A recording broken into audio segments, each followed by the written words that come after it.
আসবে আবার ফিরে বাংলার ঘরে ঘরে ইসলামের বাণী নিয়ে আল আজহারি। আসবে আবার ফিরে বাংলার ঘরে ঘরে ইসলামের বাণী নিয়ে আল আজহারি। আল আজহারি, আল আজহারি, মিজানুর রহমান আল আজহারি। আল আজহারি, আল আজহারি, মিজানুর রহমান আল আজহারি। আসবে আবার ফিরে বাংলার ঘরে ঘরে ইসলামের বাণী নিয়ে আল আজহারি। এখানে অনায়াসে 20 লাখ লোক বসতে পারবে। পুলিশ, আর্মি থেকে সকল নিরাপত্তা কর্মীগণ আমাদের এখানে থাকবেন। আমাদের প্রায় 500 পুলিশ থাকবেন। আমাদের এখানে আদ্দিন ফাউন্ডেশন কর্তৃক পরিচালিত 3 দিন ব্যাপী এই ঐতিহ্যবাহী মাহফিলে অনেক সুনামধন্য বাংলাদেশের বিখ্যাত বক্তাগণ উপস্থিত থাকবেন। আমাদের এই 3 দিন মাহফিলকে কেন্দ্র করে আমরা অনেক কাজ করেছি। স্টেজ থেকে শুরু করে মেন স্টেজ থেকে শুরু করে অনেকগুলো প্যানেল স্টেজ আমাদের প্রায় 15টা জায়গায় এলইডি বসানো হয়েছে এবং আরও অনেক জায়গায় আমাদের প্রজেক্টর দিয়ে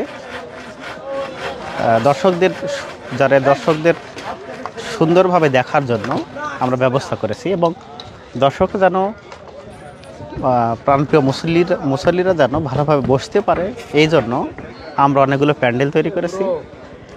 আমাদের দুই পাশে, এই পাশে এবং ওই পাশে, দুই পাশে আমরা ভিআইপিদের জন্য বসার জায়গা করে দিয়েছি।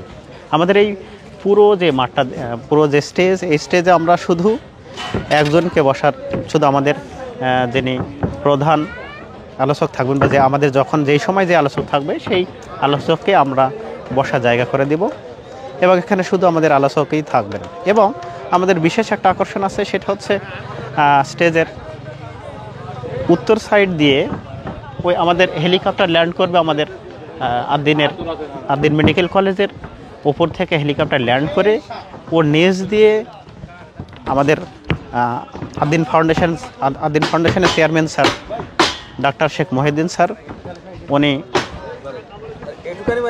ওনার গাড়িতে করে এই র্যাম সিঁড়ি দিয়ে এই পাশ দিয়ে নিয়ে আসবেন। পুরো র্যাম সিঁড়ি দিয়ে এই পাশ দিয়ে নিয়ে আসবেন। তা আমাদের এই র্যাম সিঁড়ি এই দিক দিয়ে বয়ে এই দিক দিয়ে সোজা আমাদের রাস্তা দিয়ে আসবে আমাদের মেহমানগণ।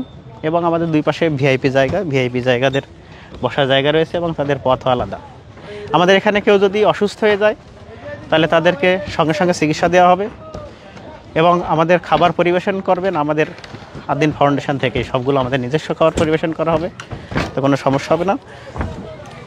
সবগুলো আমাদের যাতায়াত থেকে শুরু করে সবগুলো আমরা নিরাপত্তা দেওয়ার চেষ্টা করব। আমাদের প্রায় 2000 ভলেন্টিয়ার আছে। পুলিশ, আর্মি থেকে সকল নিরাপত্তা কর্মীগণ আমাদের এখানে থাকবেন। আমাদের প্রায় 500 পুলিশ থাকবেন। বিখ্যাত যে 6 জন বক্তা তাফসির করবেন, প্রথম দিন শাইখুল হাদিস আল্লামা মামুনুল হক, আব্দুল হাই মোহাম্মদ সাইফুল্লাহ, আর দ্বিতীয় দিন মুফতি আমির হামজা এবং মাওলানা রফিকুল ইসলাম মাদানী, শায়েখ আহমদুল্লাহ এবং ডক্টর মিজানুর রহমান আজহারি। আমাদের এই ডিজিটাল স্ক্রিনে কিন্তু বড় করে দেখানো হবে এবং মানে চারিদিকে শুধু মানে বাতি আর বাতি। এই বাতিগুলো আমরা দেখাতে চলে যাব, একেবারে বাইরে পর্যন্ত যাওয়ার চেষ্টা করব। এই লাল গালিচার শুভেচ্ছা দিয়ে আমাদের মেহমানদেরকে নিয়ে আসা হবে। এখানেও কিন্তু ভিআইপি পার্সন তারা বসবেন এবং তারা সরাসরি স্টেজের দিকে মুখ থাকবে না, তাদের জন্য লাল গালিচার ব্যবস্থা করা হয়েছে এবং আমাদের প্রশাসনের ভাইরা অলরেডি এখানে দায়িত্ব পালন করছেন যেন নিরাপত্তায় কোনো বিঘ্ন না ঘটে। তার জন্য এই শীতের রাতকে উপেক্ষা করে মা বোনরা যেখানে বসবে 5টা প্যান্ডেল কিন্তু মা বোনদের কমপ্লিট তাদের করা হয়েছে তাদের জন্য শামিয়ানা, এবং তারা যেন আরামের সাথে বসতে পারে। ভাসমান ভেলার ব্যবস্থা করা হয়েছে এবং ওই ভাসমান ভেলার উপরে বসেও কিন্তু মাহফিল উপভোগ করতে পারবে। ওয়াশরুম, টয়লেটের ব্যবস্থা করা হয়েছে যেন কারোর কোনো কষ্ট না হয়। ওয়াশরুম, টয়লেট, এখানে কিন্তু অনেক বড় প্যান্ডেল এখানে প্রস্তুত করা হচ্ছে, যেটা এই অঞ্চলের যারা আসবে তাদের জন্য। এই অঞ্চলের বলতে এই পাশ দিয়ে আরো একটা রাস্তা আছে, যে রাস্তা দিয়ে মহিলা এবং পুরুষ আসতে পারবে। এটা পিছনের রাস্তা বলা যায়, একেবারে মেডিকেল কলেজের অপোজিটে। আর মেন রাস্তা তো আমরা যেটা দিয়ে ঢুকি ওটা দিয়ে বের হয়ে আপনাদেরকে দেখিয়ে দেবো ইনশাআল্লাহ। মোটামুটি কতজনের আয়োজন এখানে? আনায়াসে 20 লাখ লোক বসতে পারবে। কেউ মনে করে যে আমি পুরো জায়গাটা ঘুরবো, তো তার একটা বেলা কেটে যাবে, তাও মনে হয় এই জায়গাটা পুরা জায়গায় সে ঘুরে দেখতে পারবে না। বাংলাদেশে আর কোনো মাহফিলে এমন প্রস্তুতি নিতে আমরা দেখিনি। সুপ্রিয় দর্শক, সর্বোপরি বলতে চাই, যেটা আমরা পর্যবেক্ষণ করেছি, দেখেছি, এই মাহফিলটি হতে যাচ্ছে বাংলাদেশের সবচেয়ে বড় মাহফিল।